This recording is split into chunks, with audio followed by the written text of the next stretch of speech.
Salut tout le monde, bienvenue dans Sport Stream. Chaque semaine dans le canapé, un athlète pour une discussion en tête à tête. Mais ce soir, double dose de bonheur, ils seront deux en plateau. Certains choisissent un sport, eux en ont pris 5. Alors pas pour se compliquer la vie, mais justement pour la vivre à 200 à l'heure. Entre escrime, natation, tir, course et obstacles, ils enchaînent les épreuves comme nous journalistes les rencontres et les histoires à raconter. Aujourd'hui, c'est leur parcours qu'on déroule, leur passion qu'on découvre. Les pentathlètes Rebecca Castodi et Hugo Fleureau sont mes invités. Salut tous les deux. Ça va? Ça va. Ouais, ça va nickel. Installez-vous confortablement dans ce beau canapé orange. Ça va, il y a de la place pour vous deux. Hein. Ouais, on a déjà fait pire. Bon, je rappelle rapidement votre palmarès à tous les deux. Rebecca, tu es double champion du monde junior 2021-2022. Hugo, toi, tu viens d'obtenir une magnifique médaille de bronze à l'étape de la Coupe du Monde de Budapest. Tu es aussi médaillé de bronze au JO de la jeunesse à Buenos Aires en 2018. Et évidemment, d'autres médailles pour tous les deux. Alors d'habitude, dans Sport Stream, on a soit un athlète en plateau, soit deux athlètes qui ne se connaissent pas. Vous, c'est un peu différent. Vous vous connaissez très bien tous les deux. Votre premier souvenir ensemble, est-ce que vous en avez un en tête particulier? Nice. Ouais, Nice. C'est vrai, on s'est rencontrés pour la première fois à Nice. Championnat de France jeune, Ouais. 2012. Ah oui, donc à quel âge là, 2012? Je suis 11 très ans. mauvais en maths. Je sais que Rebecca aussi apparemment, donc Hugo, tu vas gérer ça? 11 ans. 11 ans, d'accord. 11 ans, ouais, jeune. Hein. Ouais. Notre premier championnat de France. Ok. On était heureux et surtout on avait nos parents qui étaient venus Ouais. nous encourager. Moi j'avais des très très bons souvenirs de cette compète. Ouais. C'est Très stressé. mixte à cette époque-là ou c'est déjà... Non, c'est séparé, C'est ouais. séparé, mais ok. le fait de se retrouver tous ensemble, d'être dans un sport où en fait c'est plus famille au début, puisque il n'est pas très médiatisé, et de se retrouver comme ça, moi j'avais adoré, c'était mes meilleurs souvenirs. Ouais, c'est la fête un peu quand on est jeune et tout. Ouais. Il y a une ambiance très famille, ouais. Très amie. Yeah. C'est ça qui vous a fait kiffer au début, justement, sans parler de compétition. Au début, quand on est jeune, bon, on découvre un peu la discipline. C'est cette ambiance très familiale, ce Ouais. côté très fun. Ah ouais. Ah, moi, c'est pour ça que je suis restée. J'avais le choix de faire un autre sport et en fait, j'avais adoré cette ambiance, cette mentalité du pentathlon où en fait, le pentathlète, il va faire la compète, il fait ses résultats, puis après, il se retrouve avec les autres, on discute, on échange, on mange, il y a un petit repas. Quand on était jeune, il y avait toujours une paella, je me rappelle. Et moi, j'avais adoré ce moment. Je me dis, j'adore. C'est famille, les parents viennent, ils échangent entre eux, ils encouragent les athlètes et moi, j'avais adoré. Et gamin, vous l'imaginiez, cette vie-là, d'être disputer des étapes de Coupe du Monde, d'être sur le plateau de Sport Stream actuellement? Ouais, jamais. On n'y pense de jamais. la vie. Ouais. Ouais. Non, on a commencé. Pour le coup, on a à peu près le même parcours et on a commencé très jeune, à 8-9 ans. Donc, on ne savait même pas qu'on allait pouvoir rêver de pouvoir faire les Jeux, d'aller en Coupe du Monde, d'aller à l'INSEP, de connaître tout ce qu'on a connu. Parce que, comme je disais, c'est famille. Et puis, on a vraiment ce truc même. Ça commence du coup en club, famille, mais après au niveau national et même à l'international. On est tous concurrents, mais une fois que la compétition est finie, c'est tous nos amis. C'est vraiment ce côté qui nous a fait rester. Et puis on a un peu perfait petit aussi. Puis du coup, petit à petit, on a monté les échelons. Mais c'est vrai que petit, on ne pensait pas du tout. Ouais. Jamais. Il n'y avait pas d'ambition tout de suite de se dire je veux aller au haut niveau, je veux décrocher des médailles. Non, on venait pas de ce Mais milieu-là. Quand tu commences ce sport-là, tu ne penses pas vraiment aux médailles. Tu viens juste t'amuser, tu fais la compète, tu kiffes échanger avec les autres, tu regardes. Et en fait, après, au fur et à mesure, quand tu commences à gagner et tu te rends compte qu'il y a le haut niveau et il y a l'INSEP, tu te dis en fait, c'est vraiment du sérieux. En fait. Je ne suis plus là pour m'amuser, mais je suis là pour commencer vraiment à perfer. Et on parle vraiment de vrai sport. C'est différent. On va continuer à parler de votre parcours évidemment, mais pour perdre aucun téléspectateur, on va quand même expliquer ce que c'est un peu le pentathlon moderne. Déjà, quand vous dites autour de vous, je fais du pentathlon, souvent c'est quoi les premières questions qui viennent? C'est du triathlon, c'est du décathlon, c'est ça un peu? Il y a du triathlon, il y a du vélo. Ouais, c'est vrai. On ne connaît pas trop. Je crois que je ne suis jamais tombé sur quelqu'un qui m'a dit oui, je connais les 5 sports et il me les dit. Mais ouais, donc c'est 5 sports qui sont la course, la natation, le tir, l'escrime et le parcours d'obstacles maintenant. Du coup, donc c'est, on va dire, assez large. Ouais. On fait des sports très différents, mais c'était à l'époque Pierre de Coubertin qui a créé notre sport pour faire le soldat parfait, qui devait savoir nager, courir. À l'époque, jusqu'à 2024, c'était l'équitation, donc il devait savoir monter à cheval. On est le premier sport des JO, donc le sport le plus ancien. 1912, C'est Stockholm. ça, exactement. Bravo. Donc, J'ai fait mon taf quand même, un petit peu. donc non, franchement, super sport. Avec plein de différences, il y a plusieurs profils. C'est ce qui est bien. On ne rentre pas forcément dans une case comme peut l'être je peux prendre l'exemple du basket, où il faut forcément être très grand. Nous, on a des grands, des plus petits, on a un peu de tout. Il suffit de trouver sa force dans les disciplines et après, on peut être bon au pentathlon. Bon, il y a des règles qui ne dérogent pas, il faut quand même être bon dans certains points, mais en vrai, non, il n'y a pas de profil type, quoi. Donc ça, c'est cool. On va faire un petit test avec vous deux, un petit contrôle, là, ok? C'est parti. Donc chacun votre tour, vous allez nous expliquer concrètement ce que vous faites dans les disciplines du pentathlon moderne, ok? Ça va, il n'y a pas trop de pièges, normalement, ça devrait aller. Donc on commence par toi, Hugo, avec l'escrime. Ok. Alors du coup, l'escrime, c'est un nouveau format cette année. Donc on fait d'abord une poule où on se rencontre chacun en une touche. Okay. Donc on est 36 athlètes, donc il y a 35 matchs. Donc ça nous donne un nombre de victoires et de défaites. À ça, un classement aussi du 1er au 36e. Et après, on va être envoyé dans chaque demi-finale. Il y a 2 demi-finales de 18. Et là, on va faire le tableau par rapport à notre poule de la veille. Donc tableau simple à élimination directe. Le premier rencontre le dernier. Il gagne, il passe le tour d'après. Donc il y a à peu près 8e, quart, demi-finale. Et le gagnant de la finale marque le maximum de points. Et à chaque fois, on descend de points au fur et à mesure jusqu'au dernier. Ensuite, on passe à la natation. La natation, épreuve qu'affectionne tout particulièrement Rebecca. Absolument. Elle va pouvoir nous l'expliquer. Absolument, il faut le dire. Bon, la natation, c'est très simple. Donc, c'est 200 mètres nage libre. Donc, très souvent, tout le monde nage en crawl. Et il faut faire le meilleur temps. Donc, tu as le meilleur temps, tu as le meilleur résultat. Et les nombres de secondes comptent énormément dans la discipline. Et voilà, après, en qualif, on nage selon notre temps de référent. Après, en demi-finale, c'est selon le classement de ta compétition. Et en finale, c'est pareil. Donc, tu peux te retrouver à nager avec des filles qui nagent super fort et toi, à côté, pas très forte en finale. Mais c'est le jeu, c'est comme ça. Donc, la natation, puis ensuite, on va passer à cette fameuse épreuve qui a remplacé l'équitation, la course d'obstacles. Rapidement, Hugo, on y reviendra après en détail. Il y a beaucoup de choses à dire sur ce changement d'épreuve. Rapidement, c'est un parcours d'environ 80 mètres avec 8 obstacles. Donc, à peu près simple, c'est step, une grande roue, des échelles, un mur, dessus, dessous, dedans. Ninja Warrior un peu. Un peu Ninja Warrior avec un mur à la fin ou avec un buzzer. Donc, c'est hyper dynamique, en duel, 1 contre 1. Faut faire le meilleur temps. Et pareil, donc chaque seconde donne un nombre de points. Et à la fin, on cumulera donc le score d'escrime, le score de la natation et le score du parcours pour partir en handicap start sur le combiné. Le combiné. Le combiné. Là, pour le coup, tu aimes vraiment. J'aime vraiment pour le coup. Et le combiné, donc, comme il l'a dit, c'est ton score référent. Et en fait, ça te fait un départ handicap. Donc, si tu es très très fort, tu partiras en premier dans tes résultats. Et puis après, au fur et à mesure, on part tous en décalé. Donc, la première fille part à 0 au temps de départ. Et puis les autres partent à des secondes ou des minutes aussi décalées, tout dépend. Et donc, on commence la discipline avec la course. Donc, c'est 600 mètres. Et après, on enchaîne avec le tir. Et en fait, on fait ça plusieurs fois dans le combiné. Et ce qui est sympa dans cette discipline, c'est que c'est jamais fini, en fait. Même le premier, il peut toujours se faire rattraper. Même si tu es avant-dernier, tu peux toujours gratter énormément de points. Et c'est ça qui est spectaculaire dans cette discipline, qui, pour moi, c'est ce que je préfère. C'est que c'est pas fini, en fait. Il faut toujours gratter des secondes, des minutes, du temps, des personnes. Il ne faut jamais abandonner. Et quoi qu'il arrive, en fait, ce qui va jouer aussi, c'est le tir. Tu peux arriver très très fort, tu es premier et en fait tu craques au tir.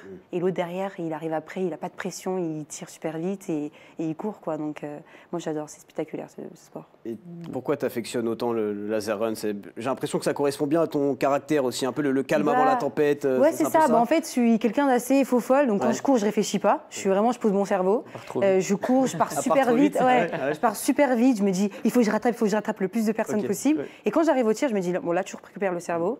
Tu te concentres, tu tires super fort, tu ne regardes pas si à côté, tu ne regardes pas les autres filles, tu te concentres. Et puis après, dès que je lâche le dernier tir, je dépose le cerveau et je repars à balle. Et c'est vraiment, j'adore cette discipline.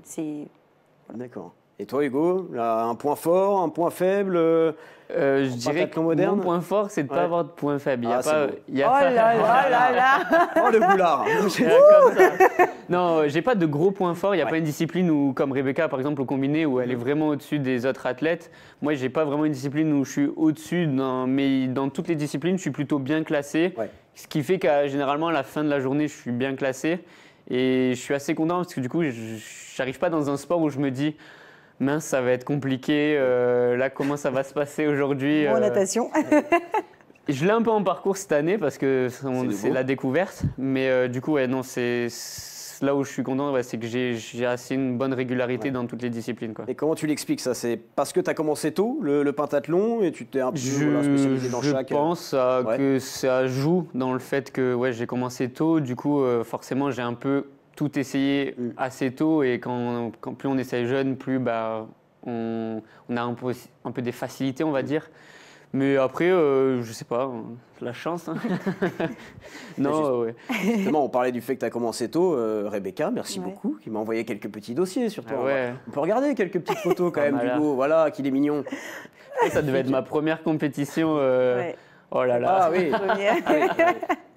Ouais, voilà, mon premier club, le pentathlon pénois, donc première compétition. Pour l'anecdote, j'avais failli pas la faire parce qu'à l'époque on tirait le mercredi avant de faire la compète le week-end. On tirait dans le club pour faire nos cibles, c'était à plomb et tout.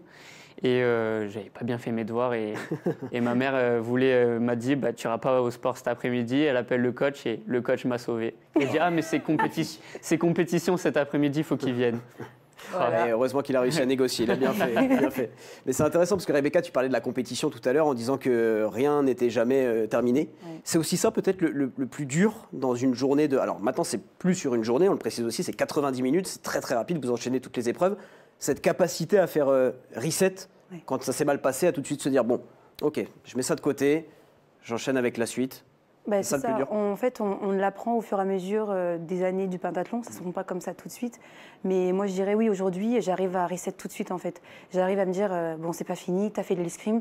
Ça n'a pas été l'escrime, c'est pas grave. Il y a la suite, il y a encore 5 sports. Donc, c'est ça qui est cool, en fait. Ouais. C'est qu'il y a plein de disciplines. Comme lui, il arrive à exceller dans toutes les disciplines. Moi, j'en ai une où je sais que ça va faire la différence.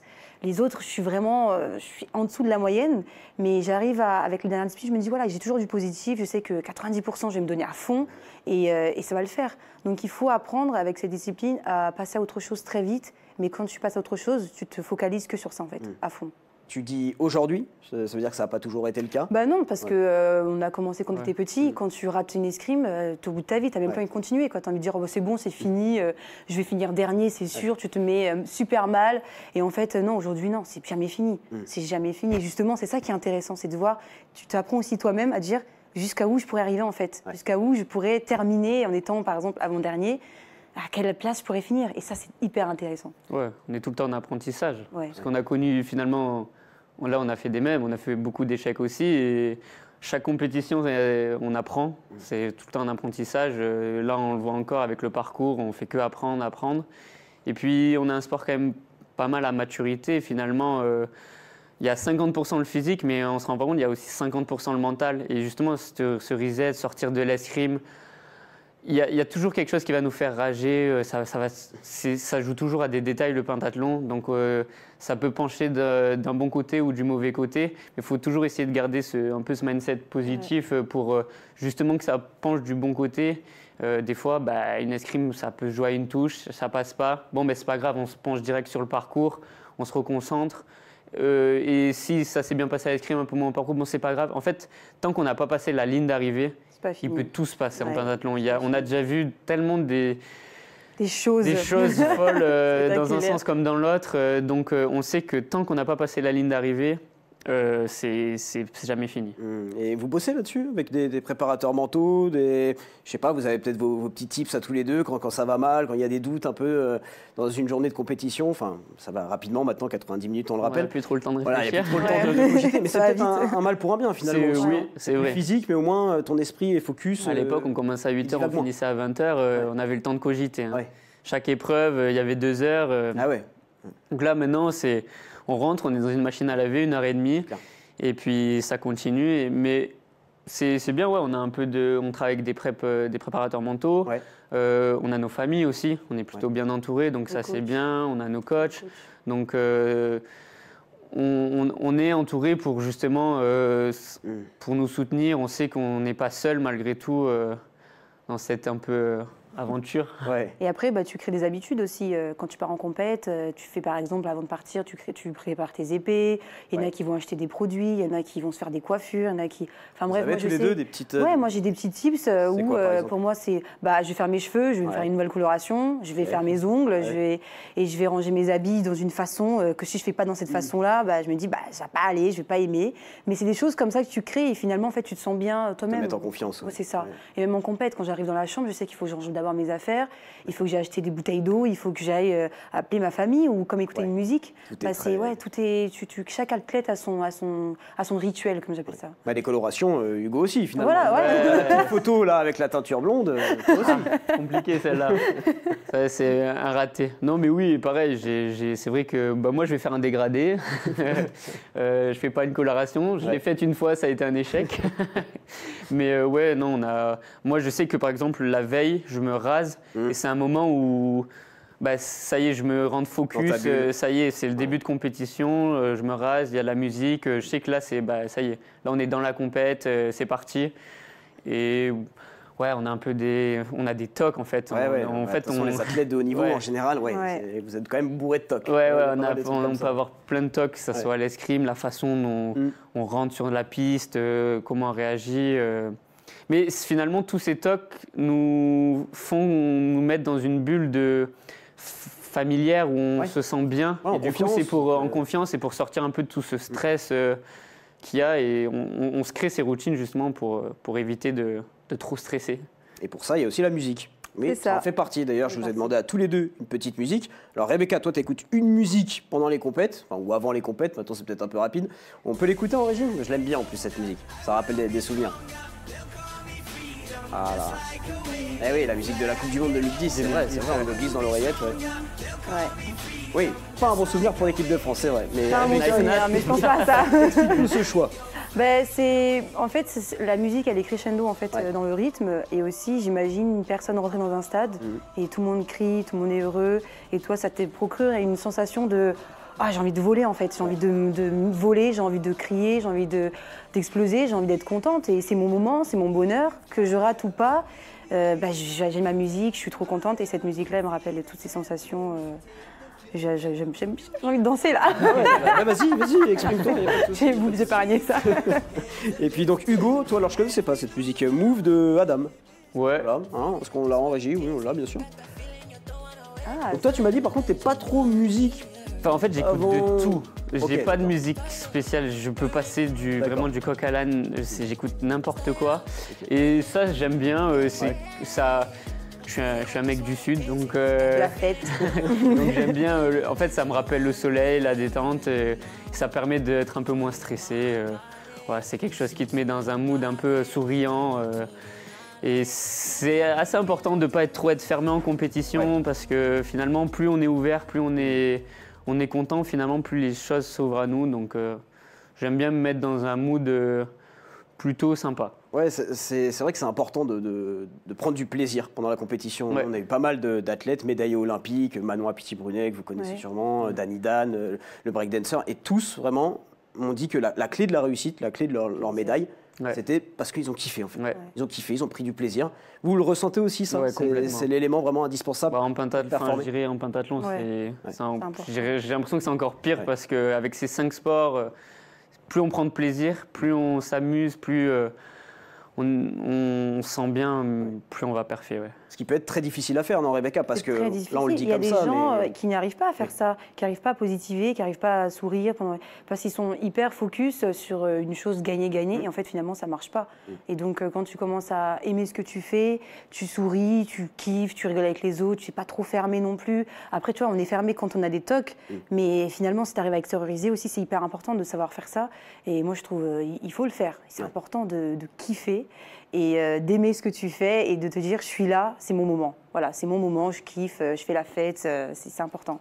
Alors question à tous les deux, est-ce que vous kiffez cette nouvelle épreuve, cette nouvelle discipline, la course d'obstacles, qui a remplacé l'équitation? Bien sûr. Juste on remet dans le contexte, l'équitation qui a été supprimée évidemment, la dernière fois c'était au programme olympique à Paris en 2024, principalement c'était en raison de préoccupations liées au bien-être animal. On a tous vu évidemment les images de Annick Ashleu à Tokyo, et aussi à l'équité sportive, puisqu'on rappelle c'est un système de tirage au sort avec les chevaux. C'est une discipline qui a fait pas mal parler depuis le début du pentathlon. Maintenant, c'est terminé. On rentre dans des nouveaux Jeux Olympiques à Los Angeles en 2028. Nouvelle discipline, le parcours d'obstacles. Déjà, votre première réaction quand vous avez appris l'équitation sera supprimée et remplacée par cette nouvelle discipline, ça a été quoi? Moi, j'ai fait, waouh. Ouais, Rebecca était contente. Soulagement. En fait, j'étais entre deux. J'étais entre deux chaises. Je me dis, il fallait apprendre un nouveau sport. Ouais. Dans 4 ans, c'est les Jeux. Waouh, comment on va faire? Oui, oui. C'est vraiment ce truc-là. Et puis d'un côté, je me suis dit, oh yes, il n'y a plus de tirage au sort à l'équitation. Il y a plus de. En fait, l'équitation, c'était des sensations trop bizarres. C'est où tu es hyper content, ou tu es vraiment hyper triste. Et tu sais que ta compète, elle est finie. C'était vraiment aléatoire. Et là, aujourd'hui, l'obstacle, ça n'a rien à voir. Donc bien sûr, j'étais entre deux. Ouais. C'est ça, ouais. Vous le sentiez, ça, ce manque de... Au début, ça faisait un peu peur, comme je disais, ça faisait un peu peur de... l'équitation change, qu'est-ce qui va se passer? On peut se dire, ah ça y est, ça va être la fin de notre sport. Et finalement, ils ont choisi le parcours, qui a été, je pense, le meilleur choix. C'est vraiment beaucoup plus dynamique, beaucoup plus sympa, on est maître de soi-même, c'est assez spectaculaire. C'est dans l'ère de Los Angeles, très américain. On a un nouveau président de Fédé international américain, donc tout ça permet de rendre les images meilleures, plus dynamiques. Ça rentre beaucoup mieux dans le format d'1h30. Avant l'équitation, c'était beaucoup plus compliqué. Mais ouais, franchement, on aime bien, on kiffe. Ouais, c'était ça. D'abord, tu appréhendes la discipline. Tu te dis, c'est quoi avec toutes ces structures? Quand tu regardes, quand tu rentres dans la salle, tu es waouh. Et puis c'est diamétralement opposé à l'équitation. Ça n'a rien à voir. Ça n'a rien à voir. Et là, tu te dis, pendant des années, moi, je ne faisais pas de musculation, je faisais de la proprioception. Il va falloir que je muscle mon haut du corps. J'ai moins d'1 an. En plus, on va dire un peu, comment j'appelle ça, tu arrives en compète et quand tu perds, t'as le seum, tu vois. Oui. Et là, quand tu arrives dans une discipline, première compétition, et que c'est le problème, c'est cette discipline-là que tu n'as pas beaucoup travaillé, franchement, ton ego, il est touché, tu vois. Et tu n'as pas envie de dire, les jeunes, ça fait déjà 2 ans qu'ils font cette discipline. Non, c'est même s'ils font cette discipline depuis 2 ans, je vais être devant eux, tu vois. Et donc, il faut que tu accélères ton apprentissage de cette discipline-là. Et donc, on avait énormément peur. Moi, je sais que j'ai pris beaucoup plus de temps pour apprendre par rapport à d'autres personnes. Lui, tu as pris très vite quand même. Je trouvais que tu t'es mis dedans. On s'est mis à fond dedans. Mais... En fait, quand tu comprends le truc et tu te dis, je dois accepter de tomber, de me faire mal aux mains, d'avoir mal partout. On a tous eu des problématiques. Les bursites, on avait tous des problèmes d'épaule en début d'année. Et au fur et à mesure, tu apprends à avoir mal et tu apprends cette douleur. Et au fur et à mesure, tu aimes en fait. C'est vrai que c'est hyper impressionnant. On a les images, parce que je précise que Sport en France, évidemment, diffuse maintenant du pentathlon moderne. Ça, c'est une super nouvelle. On a diffusé les 2 dernières étapes de la Coupe du Monde avec Enzo Ricci, notre journaliste. Et c'est vrai que c'est hyper impressionnant. Et je pense que ça va aussi apporter une sorte de lumière, modernisation de la discipline. C'est vrai, en fait, ça s'appelle le pentathlon moderne. Donc pour que ça reste moderne, il faut que ça évolue d'un côté. Non, mais c'est clair. Non, ça apportait bien. Mais c'est vrai, au début, un peu les peurs, puis les premiers entraînements, on se dit waouh. Il y a tout un sport à apprendre. Est-ce qu'il n'y a pas un côté kiffant aussi, grisant, de se dire... Après, il vient après. Au début, là, aujourd'hui, oui, quand on commence à progresser, à sentir tout le travail qu'on met en place. Donc là, il y a un peu ce côté sympa. Mais c'est vrai qu'au début, on se dit waouh. Il y a 2 choses. C'est au début, quand tu tombes, tu dis j'ai pas envie de remonter dessus, j'ai pas envie de refaire. Et aujourd'hui, quand tu tombes, tu souris et tu dis en fait, j'ai compris pourquoi je suis tombée, je vais apprendre. Donc aujourd'hui, il y a 2 choses. Moi, je regarde les garçons faire, je vois, ils essaient plein de choses. Nous, les filles, on a un peu plus peur de tomber ou de se faire mal. Aujourd'hui, moi, j'apprends grâce à eux. Et en fait, je me dis mais c'est trop kiffant. Tu tombes, tu remontes et tu réessayes, quoi. Enfin, c'est ça la kiffance. Ouais. La kiffance de ce sport. Donc vous, vos profils respectifs, c'est plutôt une discipline qui vous convient mieux que l'équitation Pour l'instant, moi, cette année, j'ai perdu un peu de points. C'est normal, vu que ça vient... J'aime beaucoup ce sport. J'ai beaucoup à progresser. Après, il y a passé quelques caps en compète que pour l'instant, je n'ai pas forcément encore passé. Mais donc, j'ai laissé quelques points... Mais bon, l'équitation, en fait, l'équitation, à l'époque, on ne gagnait pas, ça ne nous faisait pas gagner, mais on pouvait tout perdre. Donc c'était un peu qui tout double. Chips. Wow. Chips, ouais.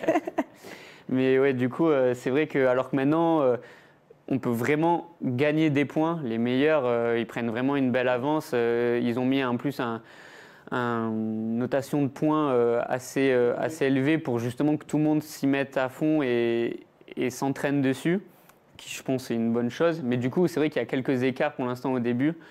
Mais toi, Rebecca, moi j'adore. Ça te met Moi, bien. quand j'ai compris comment ça fonctionne et que je pouvais gagner énormément, je me dis mais en fait il faut que je le fasse à fond quoi. Et donc là aujourd'hui je vais pas dire que c'est mon point fort parce que j'ai encore pas mal de secondes à perdre, mais moi j'ai même rigolé à la dernière compète de me dire je suis 12e et je fais 7 avec et en fait mais trop bien quoi. Allez go, on va faire mieux, on va faire mieux. Ouais, puis ce qui est aussi sympa, c'est que ça redistribue les cartes sur la scène mondiale, finalement, je suppose. Hein, le classement mondial est en train de complètement changer. Après les Jeux, déjà, beaucoup on a fini un cycle et du coup, beaucoup arrêtent ou beaucoup... à l'image d'Élodie Clouvel. À l'image d'Élodie Clouvel. Enfin, c'est ça, chacun change, prend des directions. Et là, en plus, avec le parcours, donc ça a été la fin pour, on va dire, beaucoup d'athlètes. Et il y a une nouvelle génération qui arrive. Tout change, les jeunes poussent parce que justement, comme elle disait, ça a commencé un peu plus tôt chez les jeunes le parcours, il y a 2 ans. Donc ils arrivent avec leurs points forts et ils essayent de nous challenger, c'est super. Même à l'entraînement, on s'entraîne avec les juniors aussi à l'INSEP et ils nous donnent plein de conseils. Et puis c'est hyper kiffant de voir que eux, ils réussissent des choses et du coup, on voit la progression. On sent qu'on suit le chemin avec un peu de retard, mais on suit le chemin et petit à petit... Moi, je trouve qu'on progresse vite. Hein. Ouais. Après, on a un ego aussi. Quand c'est un jeune qui t'apprend un truc, tu te dis c'est bon, calme-toi quand même. Mais en compète, on se calme pas. Nous, on essaye de... Non, puis on veut toujours faire mieux en plus. Oui, bien sûr. Ouais, la jeunesse. Bon, jeune, vous l'avez été aussi. Bon, vous l'êtes encore maintenant. Hein. Ah oui. Ça va, c'était quand même très jeune. Comment on en arrive à faire du pentathlon? Tiens, on va revenir un peu au commencement. Vous allez nous expliquer chacun comment vous êtes tombé dans le pentathlon moderne. On est tombé presque... Enfin, on a un profil assez identique d'avoir commencé dans un club assez tôt, aux alentours de 8-9 ans. Donc ça, c'est un processus finalement assez rare, parce que de commencer très tôt en club, du coup faire ses années en club jusqu'à qu'on rentre au lycée. Après, au lycée, on peut rentrer dans un CREPS, et après le lycée, rentrer à l'INSEP. Beaucoup ont des profils UNSS, bons en cross, bons nageurs, repérés pour rentrer directement dans un CREPS après le collège, fin collège, début lycée. Et nous, on fait partie, je me demande, on doit être 2 ou 3 max dans le pôle de 14 à avoir commencé vraiment en club jeune.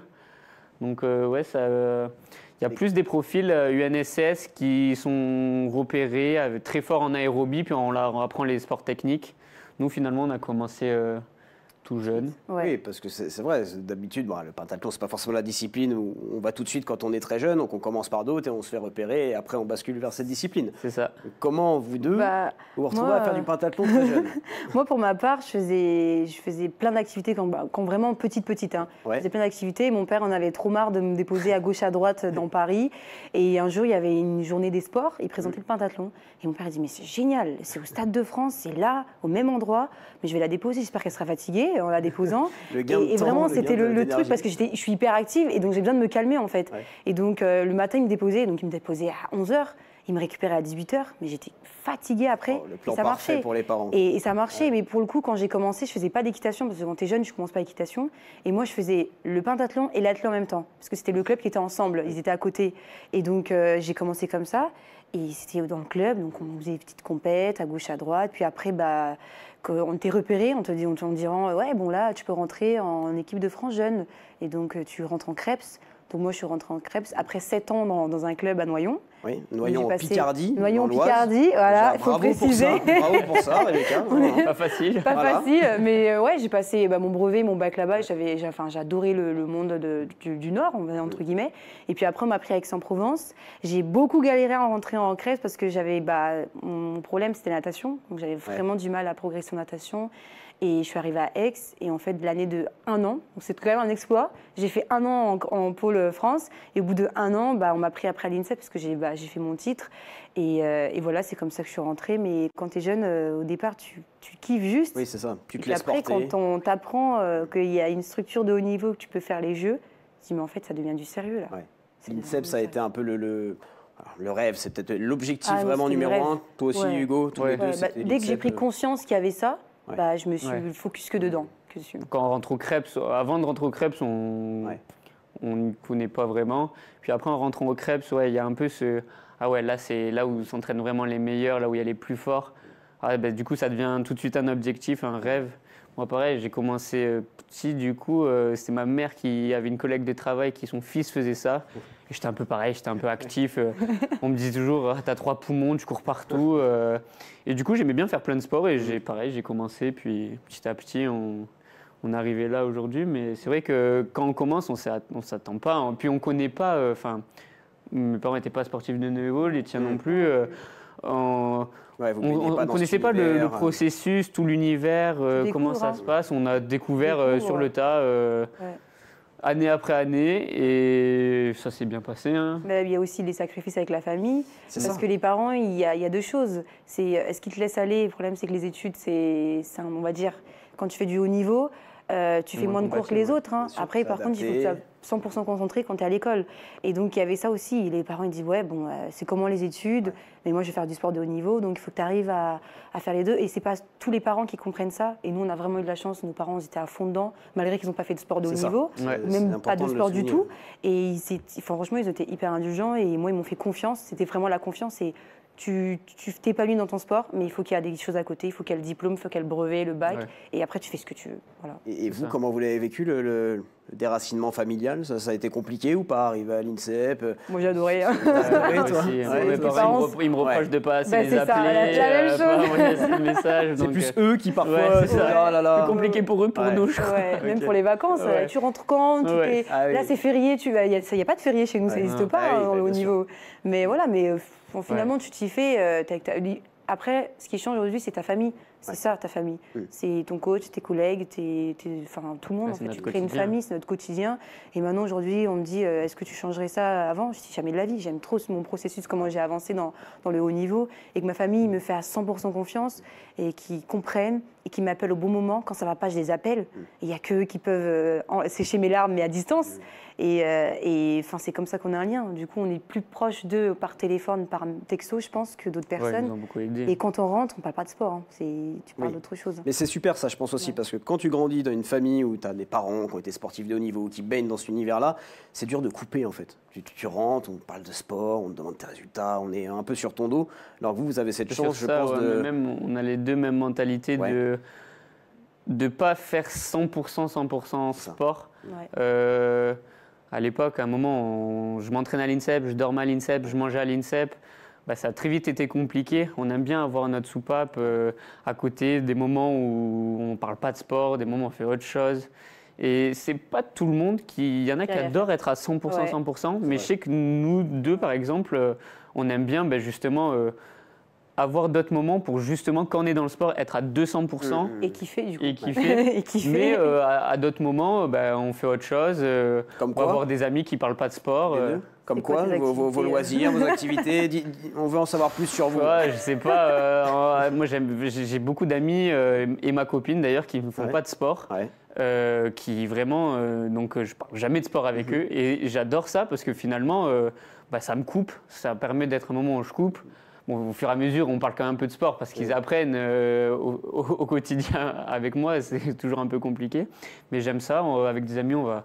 Bon, j'avoue que je suis un peu fan de sport. Donc, si je ne fais pas de pentathlon, je vais voir des amis. On va faire un padel. On va faire d'autres choses, un foot, des trucs comme ça. Mais c'est vrai que on aime bien manger. Hein. Le resto, c'est toujours sympa aussi. Très important, bien manger. Donc ça, on aime bien couper, quoi. Avoir ces moments un peu, les petits plaisirs qui font que ça permet de rester performant, professionnel, engagé au quotidien, parce que, comme je disais, c'est beaucoup de sacrifices, beaucoup d'engagement mental. On met tout dedans, on met toute notre vie, on sacrifie tout. Donc, si justement on n'a pas ces petits moments pour un peu de plaisir, pour couper, honnêtement, pour nous, ça devient plus dur. Surtout avec un sport comme ça ne marche pas après. Parce que là, vous êtes encore jeune, évidemment, au début de votre carrière. C'est déjà arrivé d'avoir un moment de doute, vraiment, de remise en question, ou même, je ne sais pas, l'arrivée à l'INSEP, par exemple, hein. Vous parliez d'un rêve, d'un objectif, mais en fait, une fois que tu rentres à l'INSEP, c'est que le début. C'est vraiment au commencement de ce qui va se passer. C'est là la première claque qu'on se prend.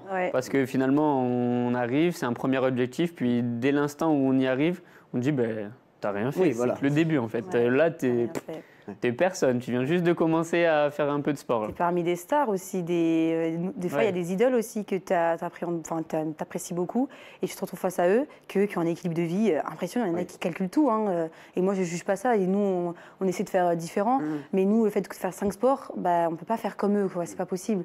Mais il y a des gens, moi j'avais des idoles et quand je les ai retrouvés face à moi, j'étais... Comme qui, par exemple j'avais des athlètes où j'aimais beaucoup. Moi, il y avait des athlètes d'athlétisme qui faisaient de la course et que j'aimais énormément de les voir. Il y avait Jimmy Gressier que moi j'apprécie énormément. Aujourd'hui, c'est devenu un ami. Mais au départ, j'étais le mec il court, il fait que de la course, mais il n'en a pas marre de courir. Mais à côté de ça, il calcule tout ce qu'il mange, tout ce qu'il fait quand il dort. Maintenant, hein, parce que je peux te dire qu'avant, Jimmy Gressier, c'était pas forcément. Oui, mais parce que il vient du Nord aussi. Hein, voilà, exactement. Je connais l'histoire. Et quand je suis arrivée à l'INSEP, c'était quelqu'un que je regardais à la télévision courir, sur Instagram, je regardais un peu. Et quand je l'ai retrouvé en face, je me dis, mais en fait, il est comme moi, quoi. C'est un mec basique. Là, il a ses délires. Mais par contre, à côté de ça, il calcule tout. Et moi, je me dis, est-ce que je suis capable de faire ça? Mais non, c'est pas mon truc. Moi, je suis moi et c'est mon cursus à moi aussi. Il faut apprendre aussi à avoir son propre chemin. On n'est pas tous pareils, il ne faut pas copier les autres, il faut rester que sur soi-même. Et quand tu arrives à l'INSEP, tu as vite envie de... Au début, tu te dis, qu'est-ce que je fais là? J'ai fait tout ce chemin et je suis là, en fait, je suis personne, je suis nulle. J'ai pas de médaille olympique, je suis personne. Donc, je vais me faire tout petit. Et en fait, non, tu dois te dire, je suis quelqu'un, je dois apprendre, je dois faire mon chemin. Au fur et à mesure, la médaille, elle arrivera. Et puis, tôt ou tard, ça viendra, quoi. Ouais, il y a un processus... Ça peut être très long ou très court. Hein. C'est propre à chacun. Ouais, c'est ça. Il faut créer sa propre façon d'être performant. Mais c'est vrai que quand on rentre, on a souvent 18 ans, 19 ans. En plus, dans notre sport, on peut s'entraîner. Enfin, il y a des pentathlètes qui allaient jusqu'à Elodie, qui a été vice-championne olympique à 35 ans. 35 ans. Donc 18-35 ans, ça fait un certain gap. Moi, je me rappelle, je suis rentré. J'avais 18 ans, tout le monde était...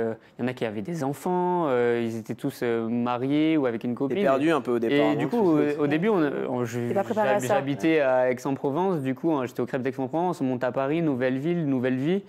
Et il y a tout un processus d'adaptation qui fait qu'on a eu beaucoup de doutes. Puis, et à quoi on se rattache quand il y a des doutes? Après, tu apprends toi-même. Tu apprends, tu te dis, moi, je suis moi, il faut que j'apprenne à être moi-même et c'est tout, quoi. Enfin, il faut au fur et à mesure, puis les doutes viennent souvent avec les échecs, puis après on est très compétiteur, donc on va faire un échec, on va comprendre pourquoi, essayer de s'entraîner différemment ou de répondre à nos questions. Et puis après, quand on commence à refaire un résultat, on se dit voilà, c'est pour ça que je fais tout ça. Ouf. Ouais, puis c'est l'essence même de votre discipline finalement, c'est toujours s'adapter. Adapter, donc quand il y a un échec, prendre ce qu'il y a à prendre, s'adapter et repartir de l'avant, c'est un peu ça finalement. Ouais, complètement. C'est toujours, c'est le maître mot de notre sport, c'est s'adapter. Quand on arrive en compétition, c'est tout le temps qu'on va devoir s'adapter parce qu'il va y avoir des règles qui changent, un parcours qui change, les horaires qui changent, la météo. Là, dernièrement, à la dernière Coupe du Monde, il y a 2 semaines en Bulgarie, il s'est mis à pleuvoir. Le parcours a été modifié. Et ça, ils l'ont su 20 minutes avant le départ de l'obstacle. Donc, c'est solide dans la tête. C'est ça, en fait, il faut tout le temps s'adapter. Après, on s'entraîne à ça et on s'habitue. Et c'est ce qui fait, d'ailleurs, généralement, les bons pentathlètes, c'est qu'ils arrivent à s'adapter et pas justement... on essaie de ne pas créer une routine de par cœur pour justement laisser la place un peu au vide. Et finalement, dans le sport de haut niveau, il y en a énormément de vide. On ne sait jamais où on va. Dans notre sport, c'est ça qui est notre point fort en fait, c'est qu'on s'adapte, on ne va pas se plaindre, ça fait partie du truc. C'est sûr qu'au début, on va arriver et dire il pleut, c'est la météo, mais on fait avec. Et le plus important, c'est pas sa ligne d'arrivée à la fin. On n'est pas comme les autres disciplines où il faut que ce soit comme ça. À nous, c'est pas comme ça. Et c'est justement ça qu'on aime. Moi, j'aime bien. Je me dis, qu'est-ce qui va se passer aujourd'hui? Est-ce qu'il va pleuvoir? Est-ce qu'il y en a un qui va tomber? Non, ça fait partie du jeu. C'est comme ça. Et ça se retranscrit dans la vie de tous les jours ou pas? Ce côté-là, du coup, vous l'avez dans votre discipline, quand tu es dans la vie de tous les jours et qu'il se passe un événement, de se dire bon. Allez. Mais moi, avec ce sport, j'ai appris à relativiser énormément dans tous les jours. Quand je monte dans le métro et que le métro ne démarre pas, je dis c'est la vie. Hein, tant que je suis là, tant que je suis vivant, j'arrive à relativiser énormément. À Paris, c'est pas mal ça. Ouais, c'est sur plein de choses. Et je pense que si tout le monde le fait, il n'y aura pas de souci. Après, le métro, il roulerait facilement. Tous du pentathlon moderne, finalement. Non, mais c'est un sport qui t'apprend et qui te fait grandir énormément. Moi, je trouve que pour notre âge, on est très mature pour cette situation-là, en fait. Moi, on a tellement l'habitude de voyager et que des fois, il y a plein de soucis avec nos bagages. T'apprends. Moi, quand je pars en vacances avec mes amis, il y a toujours des Toujours à histoires, se mais plaindre, pourquoi tu toujours te plains? Enfin, on va en vacances, on va kiffer, on te plaint pas. Parce que moi, je pense à mes histoires en Égypte, où les bagages, ils prennent 4 heures à sortir et qu'on on te prend du temps alors que ton bagage est là, mais il faut vérifier toutes les armes et tout ça.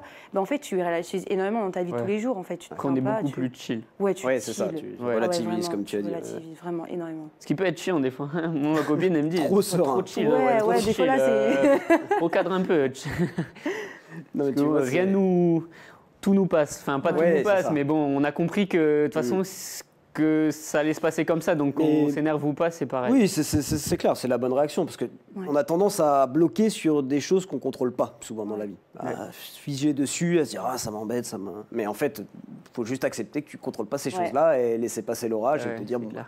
Mais c'est plus facile à dire qu'à faire. Enfin, en tout cas pour pas mal de personnes. Oui, oui. Non, mais c'est pas même pour nous. Hein. Des fois, c'est pas facile de laisser passer hein, quand l'orage en escrime. Des fois, quand ça se passe pas bien, l'escrime qui est justement cette discipline de une touche.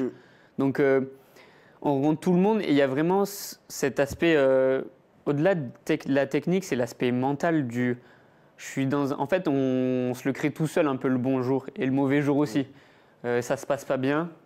Tout se passe pas bien. La touche pas de chance, l'arbitre qui est pas vraiment en faveur avec toi, une touche qui est au sol. Tout va se passer dans ce fameux jour où on se sent pas bien et tous les effets inverses dans le bon jour. En fait, 50-50. ouais, c'est ça. Il y a un peu boire, ou non. quand on boit du noir, Tu fais avec. ça amène et c'est un peu cette histoire de dire rester positif, quoi. On va parler de votre saison, justement, qui est vraiment pas mal, hein, parce que Rebecca, donc toi, tu as fait 12e en Égypte sur les étapes de Coupe du Monde, évidemment, 7e en Hongrie, 4e place en Bulgarie, donc tu as une progression constante. Tu n'es pas très loin de la médaille, finalement. C'est comme dit Hugo, c'est pas fini. Hein. Voilà, c'est que le pas début. fini, c'est Comme que il le dit, début. c'est que le début. Mais quelle analyse tu fais pour l'instant de ces moi, étapes de Coupe du Monde? moi, je suis hyper fière de comment j'ai avancé. Je m'attendais vraiment pas à ça, en fait. Quand j'ai commencé, j'ai mis les pieds sur la discipline, le parcours, je me suis dit, waouh, comment je vais faire? Comment je vais faire? Et finalement, en fait, j'ai commencé à me dire, mais en fait, il ne faut pas que ce soit... la discipline, il faut que tu l'aimes. Si tu ne l'aimes pas, tu ne vas pas progresser. Donc j'ai commencé à aimer, j'ai commencé à regarder les garçons, les filles. J'ai commencé un peu plus m'intéresser aussi visuellement que, on va dire, aussi le moment physique aussi. J'ai commencé à prendre plus conscience qu'il faut que je fasse plus de muscu, ça va faire mal. Mais c'est partie du jeu, il faut apprendre à avoir mal. C'est un peu bizarre de dire ça. Il faut apprendre à avoir mal. Et dans notre sport, j'ai appris à avoir mal et aujourd'hui, je suis hyper contente de ce parcours que je fais. Et comme je dis, c'est que le début. Après, ça se trouve, il y aura un échec, mais la progression est allée très vite quand on regarde comme ça. Mais je me dis, ouais, c'est pas fini, quoi. Je kiffe et j'apprends et j'ai appris, comme je t'avais dit, à extérioriser, à positiver. Et moi, j'aime bien le show. C'est-à-dire en compète. Je l'ai vu sur quelques images. Moi, je suis quelqu'un de. Ouais, j'aime bien le spectacle, montrer. Parce que je pense aussi que la discipline va progresser aussi comme ça. Si tout le monde commence à faire le spectacle, commence à aimer. Parce qu'on arrive très souvent, on fait la gueule, on arrive, on présente l'escrime. Non, il faut montrer que notre sport, il est exceptionnel. C'est ce que je fais. Oui, et puis c'est bien de retranscrire ce que tu es dans la vie. Tu vois, t'es joviale, t'es souriante, t'es comme ça, t'as de l'énergie en compétition. Ouais. C'est pas toujours simple, parce que des fois, il y a un peu le double facette. C'est vrai. Mais si tu arrives à le reproduire en compétition, ça peut que te réussir, je pense. Je me suis dit, il faut que je fasse moi-même, comme dans la vie de tous les jours. Et au début, j'arrivais pas à le faire. Hein. Ça a été me compliqué, fermais. Et en fait, je me dis, mais non, en fait, ta clé, c'est d'être toi-même, tout le temps pareil. Sourire, t'es dernière en escrime, c'est pas grave, on arrive sur le truc, on rigole, on fait rire tout le monde. Moi j'ai adoré quand je suis arrivée, j'étais avant-dernière de l'escrime, là la compète, j'arrivais, je faisais un petit show, les filles elles ont tous rigolé et dans ma tête je sais que je suis dernière, mais c'est pas grave, je fais rire tout le monde et je me fais rire moi et en fait sans le savoir, quand tu fais ce petit show là, en fait tu t'apportes un petit plus et en fait ça va t'encourager dans ta compétition. Allez, la question de journaliste, attention Rebecca, qu'est-ce qu'il te manque pour décrocher une médaille? Waouh. La question relou. Qu'est-ce qui me manque pour décrocher une médaille? Quelle médaille? C'est ça la question. Au moins la médaille, tu vois, vu que tu as fait 4e, au moins accroché, tu vois, le bronze, plus si affinité. Ouais, c'est vrai. Là, ce qui me manquait, c'était l'escrime. Je pensais il manque énormément de points en escrime pour avoir cette médaille. Il me manque ces points en escrime et je pense aussi du temps en moins en parcours que je suis capable de faire. Au fond de moi, je sais, quand tu n'es pas capable de le faire, tu te dis, je sais que c'est mort, là, c'est la limite, j'ai l'atteinte. Mais en fait, non, je sais que je suis capable de le faire. Quand je vois une fille qui fait des temps de malade aujourd'hui, je Je me dis, mais moi, je suis comme elle. Je suis même physique qu'elle, j'ai la même morphologie qu'elle, mais je suis capable de le faire. Et voilà, c'est l'escrime et le parcours, ça va faire une médaille. D'accord. En début d'émission, tu parlais de la natation. Tu disais que tu avais beaucoup de mal en natation. Est-ce que, entre guillemets, je veux dire, tu as laissé de côté, mais est-ce que ça reste quand même un objectif prioritaire de progresser vraiment en natation, ou tu préfères t'orienter plus vers les disciplines où tu performes déjà un peu? Comment ça se passe? La natation, il faut que j'arrive à garder un temps. Ouais. Moi, je ne suis pas une nageuse, je ne suis pas du tout une nageuse, je fais juste de la natation, voilà, si on peut le dire comme ça. Tout est relatif, devant votre télé. Mais après, voilà, j'ai énormément progressé en natation, et il y en a plein qui me le disent, mais ce que j'ai progressé aussi, c'est dans la tête. Quand je suis sur le plot, je ne suis pas en train de me dire oh, je vais prendre cher là. Là, quand je suis sur le plot, je dis ah, il faut que je kiffe. Okay. Il faut que je kiffe. Le temps que je fasse ou pas, il faut que je kiffe. Et donc, c'est ce que j'ai progressé en natation, ça fait 2 ans maintenant, que j'ai énormément progressé. Mais il faut que je garde ce temps-là. Il faut que j'arrive à... bien sûr, on veut toujours descendre, on veut toujours mieux. Mais pour avoir, comme tu m'as demandé, la médaille, c'est l'escrime et le parcours qui va me faire avoir une médaille. Voilà. Et toi, Hugo, la médaille, elle est tombée. Ouais. Voilà, à Budapest, magnifique médaille de bronze. C'était évidemment à vivre sur Sport en France. Tu l'attendais, celle-là, je suppose. Là, ça vient récompenser aussi le travail, tous les efforts. J'ai beaucoup pris en maturité du coup dans mon pentathlon. J'ai changé pas mal de choses. Ça veut dire quoi, prendre en maturité dans son pentathlon? Je ne sais pas comment l'expliquer, mais c'est avoir un petit coup d'avance sur comment va se passer un peu les compétitions, sentir... où est-ce qu'on a ses points forts, ses points faibles. Se connaître à l'expérience. Se connaître, c'est ça, connaître son corps. Et du coup, je dirais que c'est quelque chose que j'ai beaucoup progressé. Je l'avais annoncé un peu en début d'année, j'avais dit cette année je ferai médaille en Coupe du Monde. Bon, on dit ça en début d'année, mais bon, on ne sait jamais comment ça va se passer. Et j'étais content, j'avais énormément progressé à l'entraînement. On avait mis même en course des nouvelles choses en place. Et je suis content parce que ça a fini par payer. Même plus tôt, j'avais dit à un ami 2 semaines ou 3 semaines avant, je pense que je peux faire médaille là à la prochaine Coupe du Monde. Mais si ça ne le fait pas, c'est pas grave parce que je sais que je suis sur la bonne voie et que je m'entraîne bien et que ça finira par tomber.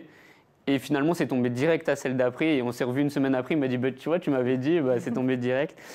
Donc ça, je suis hyper content de ce que j'ai mis en place. Et j'essaie d'être le plus consistant possible. Pour moi, j'ai l'impression que ça va être la clé de la réussite, d'être vraiment très consistant parce que quand en fait là comme Rebecca, elle est très proche, en fait ça finit par payer. Plus on se rapproche, ça peut être un déclic. Oui, c'est ça. Et puis le pentathlon, ça se joue à pas grand chose. C'est des secondes sur 5 épreuves à la fin de 4 jours de compétition. Donc quand on est 4e, il n'y a rien d'écart avec le podium. Et franchement, ça va tomber à la prochaine. En fait, et c'est pour ça que plus on se bat toujours pour ces places-là, plus à chaque compétition, on pourra jouer le podium. Alors évidemment, les étapes de Coupe du Monde, ça reste un objectif prioritaire. Mais on va parler des Jeux Olympiques, qui est clairement le Graal dans votre discipline. C'est vraiment pour ça aussi que vous pratiquez le pentathlon. Les Jeux, c'est la fenêtre d'exposition médiatique, en termes de visibilité, et puis en termes purement sportifs aussi de votre discipline. Ouais. Les Jeux, c'est le Graal absolu. C'est 4 ans, tous les 4 ans, une fenêtre de médiatisation, d'un peu de reconnaissance de tout ce qu'on fait au quotidien. C'est une compétition qui est magique, organisée, vue par le monde entier.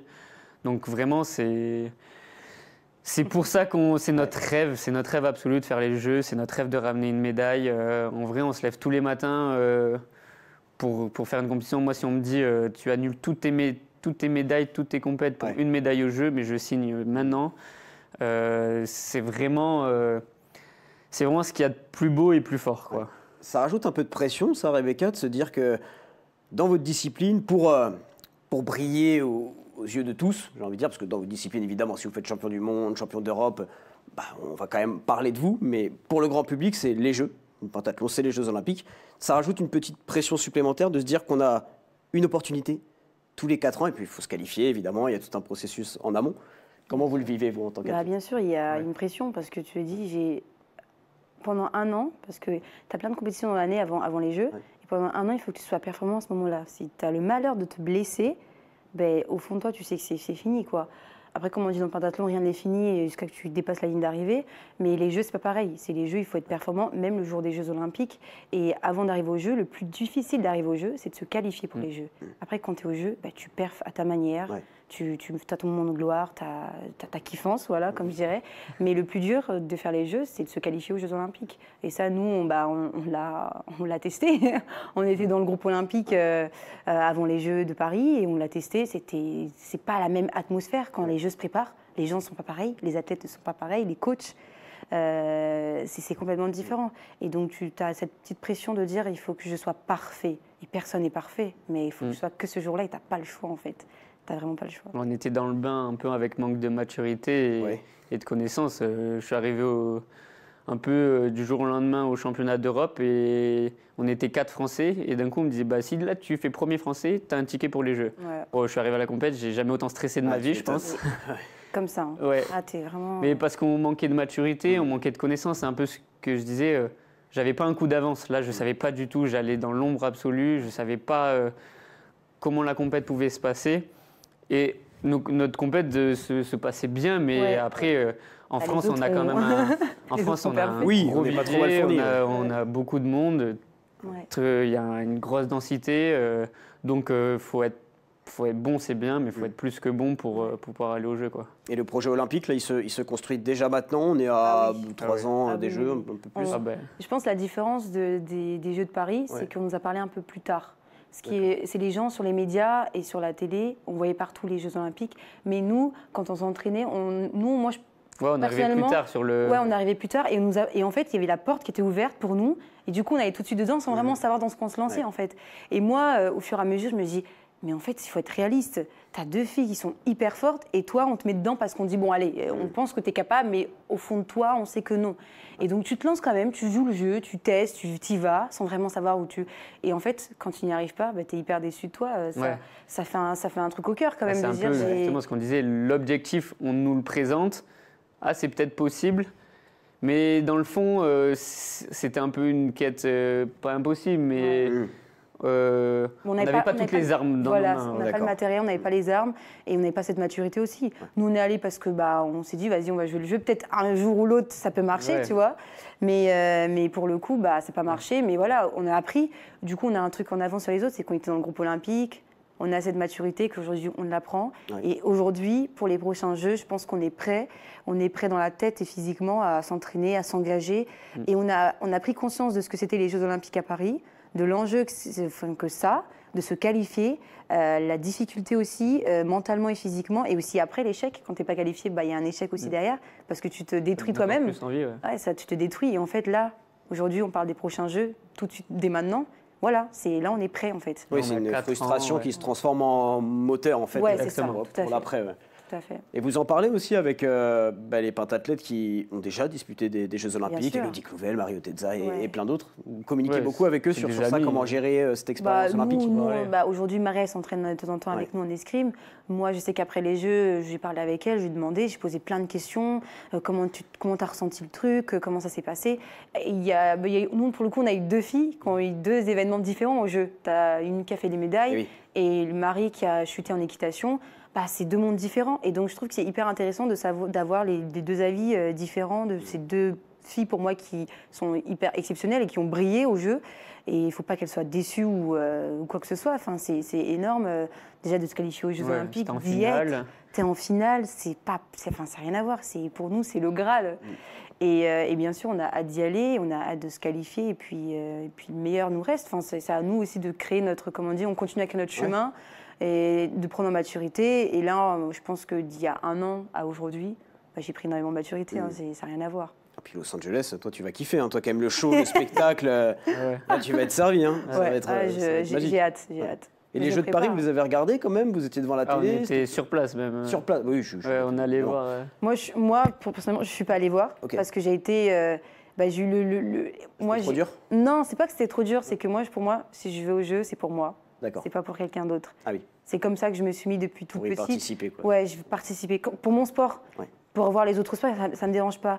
Mais peut-être que je parais égoïste, mais c'est pour Non, je moi comprends que je l'ai fait. totalement le... Non, mais parce que j'en ai parlé un peu avec d'autres personnes et je m'en excuse auprès de mes coéquipières que je suis pas venue les encourager. Mais derrière l'écran, je les encourageais à fond. Mais d'y être, ça allait me rendre hyper triste parce que je me suis dit que j'étais dans le game.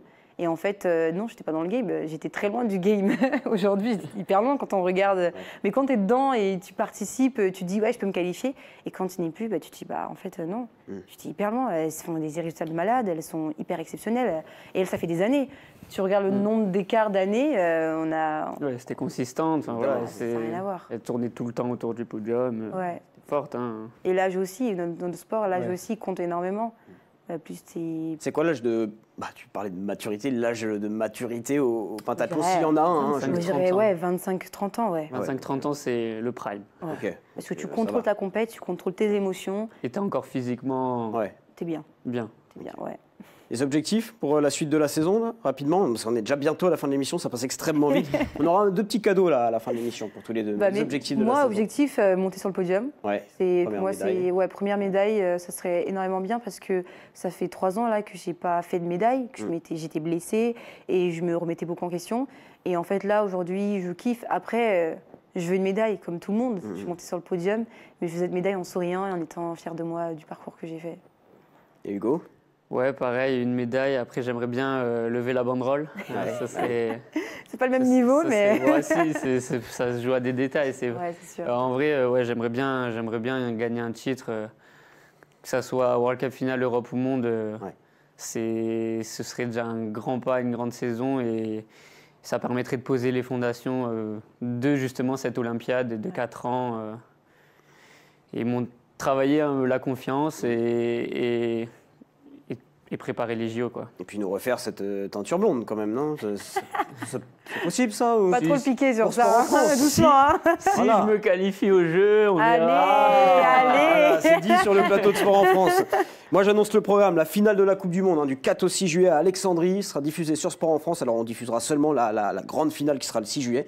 Mais soyez au rendez-vous évidemment avec Enzo Ricci aux commentaires, qu'on va se régaler. C'est aussi super ça pour le pentathlon d'avoir un diffuseur, de pouvoir profiter d'événements. Je suppose que vous avez peut-être des amis qui vous ont envoyé des messages, des trucs. On vous remercie beaucoup pour ça. C'est top justement d'avoir une chaîne comme ça qui promouvoit le sport un peu moins connu, qui est tout aussi merveilleux qu'un match de foot. Parce que franchement, même dans d'autres sports, on a plein d'amis qui font d'autres sports aussi peu connus.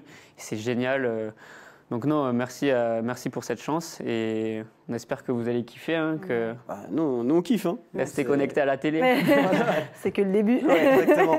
On va faire les petits cadeaux, mais avant ça, je voudrais quand même vous faire dire un petit message parce qu'on se rend compte actuellement dans la société qu'on fait moins en moins de sport. Vous devez vous en rendre compte, les jeunes, notre génération, la génération qui arrive. Est-ce que vous avez un message à faire passer sur ce que vous a apporté le sport? On ne parle même pas forcément de pentathlon, de compétition, juste le sport en tant que tel. Ce que ça vous a permis de développer dans vos vies, peut-être surmonter des épreuves, j'en sais rien. Je vous laisse la parole là-dessus. C'est pas facile. Le sport, ça apporte beaucoup d'humilité. Ça nous remet très vite là à notre place parce que si on n'est pas bon, ça se voit direct. Mais du coup, ça permet aussi de comprendre beaucoup d'étapes de la vie. C'est ce que disait Rebecca, où on a gagné en maturité beaucoup plus tôt que la moyenne. C'est que très vite, on a eu des phases dans le sport, des épreuves dans le sport qui sont aussi des épreuves de vie plus tard. Et que finalement, du coup, quand on a l'épreuve de vie, on se dit ça va, on se sent beaucoup moins stressé dans les choses du quotidien. On sait gérer la pression. On sait aussi se dépasser, le dépassement de soi. On va dire que ça permet...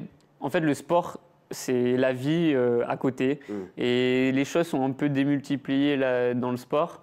Et ça permet Ça a des super valeurs, le sport, même en termes de fair play, d'amitié, d'intégrité. C'est quand même génial. Donc, je dirais que faire du sport, ça permet tout ça. Après... je ne sais pas si on est vraiment bien placé pour mais dire, tu vois, même personnellement. Faites du sport, allez-y, c'est génial de faire du sport, mais il faut aussi trouver sa place dedans. C'est quand même pas si facile que ça. il y a plein de sports, c'est pas facile de tester tout plein de sports. C'est pour ça que essayer de faire les sports un peu moins connus, des fois, ils peuvent être super. Mais je pense qu'il y a bien un truc qui peut faire donner une petite flamme à chacun et puis un peu ce sentiment de fierté, de réussir quand n'importe quel sport on fait, n'importe quel cours qu'on prend, quand on a fini, on est heureux, quoi. Tu es d'accord avec ça? Ouais, je pourrais ajouter que quand on commence quelque chose dans la vie, il y aura des étapes. Ça ne peut pas toujours être parfait. Il y a des moments où ça ne va pas aller, ça va aller. Et il faut réussir à garder un objectif en vue. Moi, nous, on avait un objectif, c'était de rentrer à l'INSEP. Après, il y a un autre objectif qui arrive. Mais en fait, c'est étape par étape dans la vie. Il ne faut pas vouloir trop grand, parce qu'après, l'échec, il va vraiment faire mal. Et moi, je dis toujours, on est tous des hauts niveaux dans ce qu'on fait. Dans ton travail, dans ce que tu fais, les cuisiniers à la cantine, celui qui conduit le métro, on est tous des hauts niveaux, mais c'est étape dans la vie. C'est chaque étape, il faut prendre le temps de faire bien les choses, se concentrer, le faire vraiment correctement, et puis après, il y aura la suite qui va arriver. Et moi, le message que je fais souvent passer, c'est aux jeunes qui commencent le sport de haut niveau, c'est ton chemin à toi, c'est ce que tu veux faire, ce que tu veux en devenir. Est-ce que tu veux être un grand champion? Est-ce que tu veux juste faire du sport pour faire du sport? Il y en a, c'est pour le bien-être mental, il y en a, c'est pour le physique, il y en a, c'est juste pour rendre quelqu'un fier. Enfin, il y a la famille, il y en a beaucoup qui c'est beaucoup pour la famille. Il faut que tu aies un objectif quand tu commences quelque chose. Et surtout, pas oublier à côté l'école, parce que les parents aussi, c'est aussi un message pour les parents. C'est si tu vois que ton enfant il excelle dans le sport, encourage-le, soutiens-le. Tu peux lui dire, voilà, fais du sport de haut niveau, c'est chouette. À côté, il faut y aller le bac, il faut y aller le brevet, il faut qu'il y ait tout ça. Il faut qu'il y ait un projet de vie à l'extérieur de ton sport de haut niveau. Et je pense qu'il faut soutenir ces jeunes qui veulent faire du sport. Je pense qu'il y a énormément de talents qui sont cachés, qui ont peur de sortir, qui ont peur parce qu'ils pensent qu'ils ne sont pas capables. Il y a aussi les parents qui ne soutiennent pas. Et les parents aussi ont aussi peur. C'est difficile d'être parent et de soutenir un athlète qui veut faire du haut niveau. Parce qu'on n'a jamais connu ça. Quand tu n'as jamais connu ça aussi. Et moi, je dis aux parents, laissez-le aller, mais faites-lui comprendre qu'il faut... Derrière, il y a des diplômes. Et c'est hyper important dans la vie d'avoir des diplômes. Et après, un autre message, c'est aux jeunes filles. Les filles, elles ont aujourd'hui, elles ont peur de faire du sport parce qu'il y a beaucoup de problématiques liées on va dire, je ne vais pas rentrer dans les détails, mais dans le sport féminin, on a très peur de se faire mal, de se cogner parce qu'il y a les douleurs, il y a les règles qui viennent avec. Et je veux dire, c'est pas un frein, justement, c'est une force. Quand tu es une femme aujourd'hui, c'est énormément une force de faire du sport de haut niveau parce que tu prouves aux hommes que moi, j'ai un problème en plus. Mais ce n'est pas un problème, justement, c'est ma force, ça me pousser vers le haut. Et je pense qu'il faut soutenir ces jeunes filles qui veulent faire du haut niveau, ou comme ces femmes aussi. Et il ne faut pas avoir honte de faire du sport, il faut que ce soit une force. Waouh. Merci à tous les deux. Alors là, on est sur du high level. Là. Bravo. Bon, j'ai dépassé le chrono, mais moi, je prends les conseils de Hugo et Rebecca. Je relativise. Je dis, bon, on a dépassé le temps, mais c'est pas grave, il y a pire dans la vie. On a 2 petits cadeaux quand même pour vous deux avant de terminer l'émission. On a un message chacun. On va commencer par Hugo, celui pour Hugo. Petit cadeau. Salut mon gâté, bon petite vidéo pour te faire des gros bisous, t'envoyer plein d'encouragements, pleine force et pour tes prochaines compètes, tes prochains championnats et j'espère qu'on se reverra vite dans le sud pour que tu puisses piquer la moto à ton père et qu'on puisse aller s'amuser dans les collines. Gros bisous. Ah, énorme. Donc qui est mon meilleur ami. Voilà. Donc mon meilleur ami du sud qui à chaque fois que je descends on se voit direct. Ça fait plaisir de voir à chaque fois, justement, permet de décompresser, de penser à autre chose. Un ami en or qui suit tout le temps les compétitions, qui regarde et qui va même venir à Madrid au championnat d'Europe. Donc, franchement, super. Bisous à toi, Baptiste. Alors, j'ai dit, on a un cadeau. Non, en fait, vous vous êtes offert des cadeaux mutuellement. Parce que j'ai contacté Rebecca pour avoir un message pour Hugo. Et j'ai contacté Hugo pour avoir un message pour Rebecca. On regarde. No, aspetta, Carlo, ti ricordi quando Rebecca, dopo aver vinto il primo campionato del mondo, è venuta a festeggiarlo al mare dove c'eravamo noi e lei ha voluto la casa tutta per sé, ha invitato i suoi compagni di gara, ma soprattutto ha invitato le sue avversarie italiane. È proprio questo che era la cosa più divertente, perché ha cominciato comprando quella cassa per far sentire la musica dappertutto. Ma il bello è che ha invitato quelli che l'avevano messa più in difficoltà, tanto più erano quelli che erano suoi nemici, tanto più avversari e tanto più lei invece li voleva recuperare con l'amicizia, le Allora, feste hanno e fatto cose via. una bella e clamorosa festa per una Sì, settimana. avevamo fatto un casino terribile, ma era Ok. diventata molto E carina. questa è Rebecca. Adesso Eh sì, va bene. Ciao ciao. Pas bene. Ah, il y a de Ah, l'émotion c'est trop là, mignon. Rebecca. Et je pense que tu vas savoir de quoi il parle. C'était quand j'ai invité tout le monde Ouais, à mon ouais. anniversaire. Ouais. Ah, c'était des super souvenirs. C'est magnifique. Mais mes grands-parents, c'est mes grands-parents d'Italie. Ouais. C'est à chaque fois, moi, c'est un repos dès que je finis une compète ou une grosse saison, je vais là-bas et je sais que je vais vraiment me reposer mentalement et physiquement. On parlera pas de sport, on parlera de nourriture avec ma grand-mère, on parlera de vie, de famille, Enfin, c'est hyper important d'avoir des moments comme ça avec des personnes qu'on apprécie énormément. Et pour moi, c'est deux personnes. C'est énorme soutien, mais mon grand-père, il est hyper, on va dire, comment je pourrais décrire mon grand-père, c'est quelqu'un qui est, c'était un prof à l'école, il a une université, ma grand-mère aussi, c'est des gens qui ne sont pas du tout en sport. Pour eux, tu leur demandes, ça sert à quoi? Ils vont te dire, mais pas du tout, ça ne fait pas gagner de l'argent, ça fait rien. Mais finalement, en fait, grâce à moi, ils apprennent le monde du sport et ils adorent. Ils adorent se dépasser. Et mon grand-père, souvent, il compare un athlète à un étudiant. Ouais. Il dit, mais c'est le dépassement de soi. Il y a des échecs, il y a des mauvaises notes. Bah, c'est pareil pour les compètes. Et il compare. Et en fait, c'est pour ça que, grâce à mon grand-père, j'ai dit à tout le monde, bah, on est tous au niveau dans quelque chose, en fait. C'est vrai. Et Ils ont quel âge? Ah, ils sont... Je ne dirais pas l'âge, parce que ils sont jeunes, voilà. D'accord, oui, Ils sont très, très Ils ont jeunes. l'air très jeunes. Mais voilà, mais le discours, c'était... il nous rappelait le moment où on était en vacances en Italie. Ouais. Moi, j'adore être avec plein de gens, être avec mes potes, en vacances, chez moi. Moi, j'adore inviter les gens chez moi. J'ai du mal à aller chez les gens, mais j'aime bien inviter chez moi, j'aime bien recevoir parce que j'adore faire à manger, je suis hyper familiale. Et donc, quand j'avais invité tous mes potes de Pinta, et surtout, comme disait ma grand-mère, j'ai invité mes adversaires de compétition C'est génial, ça. à venir. Pour moi, c'est pas mes adversaires, ce sont mes potes, Ouais, ce sont mes Ouais, amis, c'est c'est ma famille. adversaire Des sur la amis. C'est compète tous et des après. amis, ouais. Et donc, quand je les ai invités, on a kiffé cette Ouais, semaine. c'est C'est la ça. meilleure semaine de notre Trop vie, cool. je pense. C'est trop cool. C'est bien. Bon, bah voilà, c'était les petits cadeaux. Merci beaucoup. Remerciez-vous mutuellement. Et puis Merci, je m'y attendais Ouais, merci à Jules aussi. Salut, hein. Jules. Eh oui, merci à Jules, ton copain, évidemment, qui Je m'y nous a attendais aidé à vraiment pas. organiser Trop tout ça dans le dos l'un de l'autre, pour pas que vous Bravo. soyez au courant. Donc merci à tous les deux, franchement c'était top. Bon, j'ai pas vu le temps passer comme d'habitude. Et continuez à nous régaler sur Sport en France, à prendre plaisir aussi Ouais, dans merci votre à vous. discipline. Ouais. Et puis, Merci. bah, Merci à on va Jerry se aussi qui recroiser. commente. Exactement, Ouais. Jerry aussi, oui. Jerry, notre papa du pentathlon. Voilà. Moi, pour moi, Ouais. il m'a vu grandir, donc On le salue aussi, Bah, Jerry, qui ouais. commente avec Enzo Ricci, évidemment, le pentathlon sur Sport en France et qui fait plein d'autres choses. Il a 1 milliard de casquettes différentes. Donc on le salue, Jerry. Merci à tous les deux. merci à toi de Merci. l'invitation. Ouais. Ça fait briller notre sport et, Ouais. et on a vraiment hâte que ça sorte. Ouais. Merci. Ah, On espère super. revenir avec des bonnes nouvelles. Ah, bah, Ouais. j'espère aussi. Je je t'ai vous annoncé attends. des belles choses quand même. hein. Voilà, oui, moi je veux, Ouais, il je a veux une annoncé des qualification gros- au jeu. hein. Ouais. Je veux la belle coupe. La teinture. Je remercie toute l'équipe en régie, évidemment, autour de Julien Perronnet à l'édition, Paul Lebret au son, et puis Nicolas Baillet à la réalisation. Merci à toutes et à tous. Et puis on se retrouve très rapidement pour un nouvel épisode de Sport Stream. Bye bye.